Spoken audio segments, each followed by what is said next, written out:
Hello everyone, and for today's video ay pag-uusapan natin kung paano mag-transfer ng TIN registration sa ibang RDO via online. And para sa prosesong ito, ang gagamitin natin para sa transfer of RDO ay email. So dapat guys, meron kayong email address na active na pwedeng makapag-send ng ating request of transfer. So, let us now begin.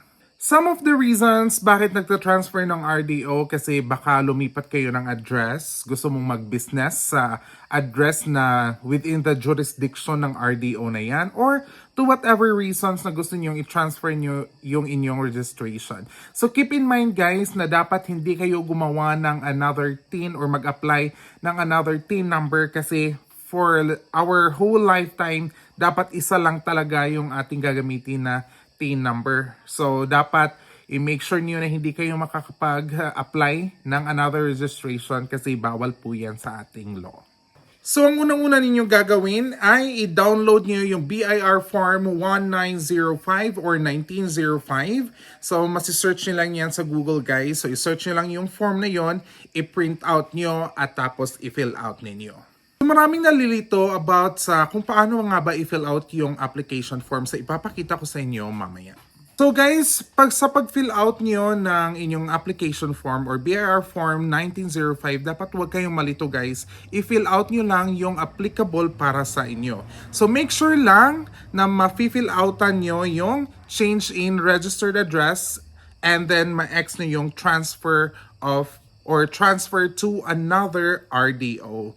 Ayan, so marami kasing nalilito na dapat bang i-fill out lahat yon? Hindi. May mga boxes na dapat hindi natin fill outan kasi hindi naman yon applicable sa ating transfer to another RDO. So, sa form na ito, pwede din tayong mag-update ng ating email address, pwede tayong mag-update ng ating phone number, or kahit na anong makita natin doon na applicable na i-update natin, pwede natin gamitin ang 1905 na BIR form.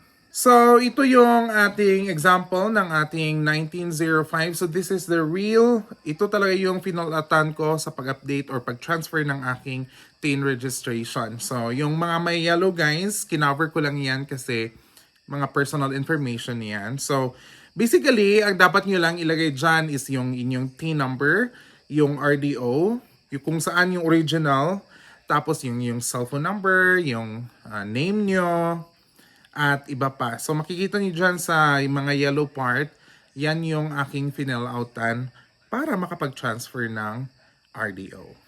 Ayan, so after nyo po ma-fill outan yan, dapat i-scan nyo po yung document na yan, yung 1905, kasama na yung inyong isang valid ID.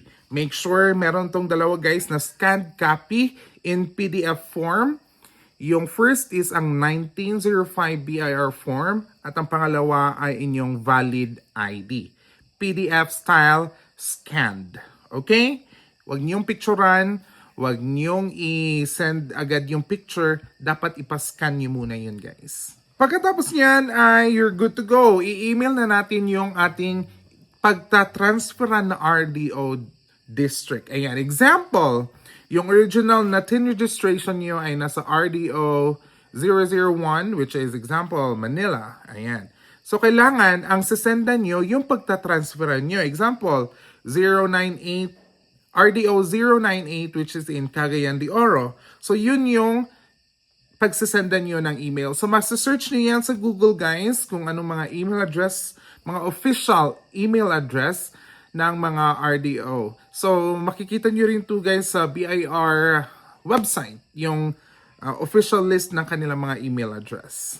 Ayan, so para sa body ng inyong email, i-reason out nyo lang dun guys na gusto nyo mag-transfer ng inyong TIN registration sa kanilang RDO. Okay? So, I would like to transfer from this RDO to this RDO.